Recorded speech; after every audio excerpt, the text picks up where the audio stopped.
ఒకనొక ఊరిలో కుబేరుడు ఉండేవాడు. అతనికి అనేకమైన ఆస్తులు వ్యాపారాలు ఉండేవి. ఆ కుబేరుడికి 3 కుమారులు.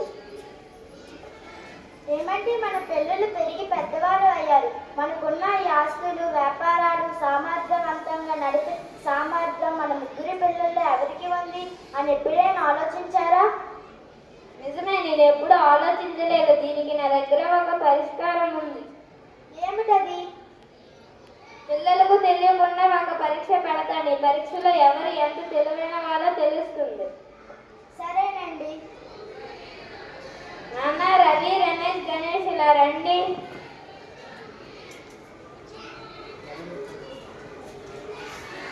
ఎందుకు నాన్నగారు పిలిచారు?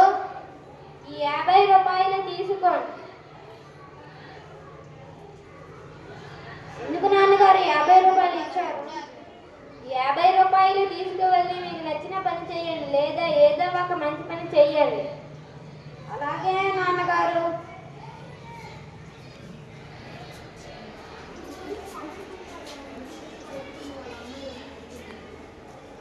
అయ్యా, ఆకలిగా ఉంది, దానం చెయ్యండి. ఈ 50 రూపాయలు తీసుకొని ఏదైనా తిను. ధన్యవాదాలయ్యా.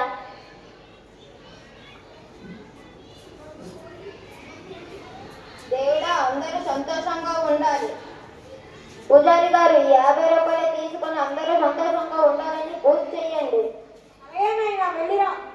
అలాగే పంతులు గారు. బాబు, ఈ గుమ్మడికాయ ఎంత? ఒకటి 20 రూపాయలు.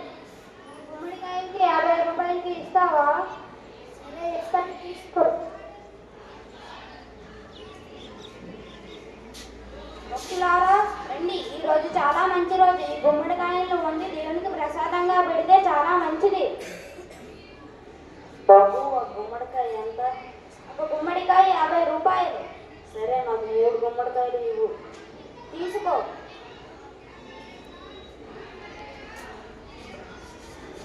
అయ్యా, ఆకలిగా ఉంది, దానం చెయ్యండి. ఈ 50 రూపాయలు తీసుకొని ఏదైనా తిను. ధన్యవాదాలయ్యా. దేవుడా, అందరూ సంతోషంగా ఉండాలి.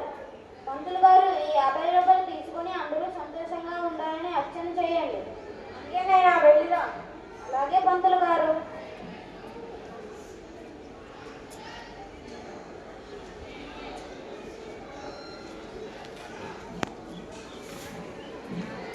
నాన్న, వచ్చేసారా? నాన్న, రవి, నువ్వేం చేశావు? నాన్నగారు, నేను మన ఊరిలో ఉన్న గుడి దగ్గరికి వెళ్ళాను. అక్కడ ఒక భిక్ష ఆకి నానడంతో ఆ 50 రూపాయలు ఇచ్చాను. చాలా మంచి పని చేశావు. నాన్న, రమేష్, నువ్వేం చేశావు? నాన్నగారు, నేను దేవుడి గుడికి వెళ్ళి దేవుని అందరూ సంతోషంగా ఉండాలని కోరుకొని పూజారి గారికి 50 రూపాయలు దక్షిణ కింద ఇచ్చాను నాన్నగారు. చాలా మంచి పని చేశావు. నాన్న, గణేష్, నువ్వేం పని చేశావు? ఇదిగోండి నాన్నగారు, మీరు ఇచ్చిన 50 రూపాయలు. అంటే నువ్వేం చేయలేదా? చేశాను నాన్నగారు. ఏం చేశావు? నేను బజారు వెళ్ళి బేరం ఆడి 3 గుమ్మడికాయలు 50 రూపాయలకి కొని వాటిని గుడి వద్ద 150 రూపాయలకి అమ్మాను. ఆ వచ్చిన డబ్బులతో ఒక 50 ఆకలి అని అడిగిన ఒక స్త్రీకి ఇచ్చాను.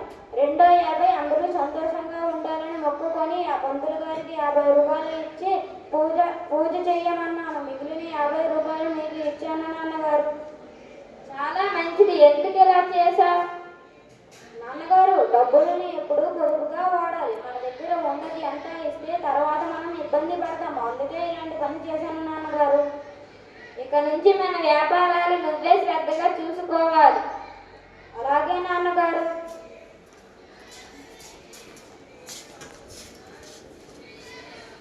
నీటి మనకున్న దాంట్లో కొంత దానం చేయాలి. డబ్బులను ఎప్పుడూ పొదుపుగా వాడాలి. ధన్యవాదాలు.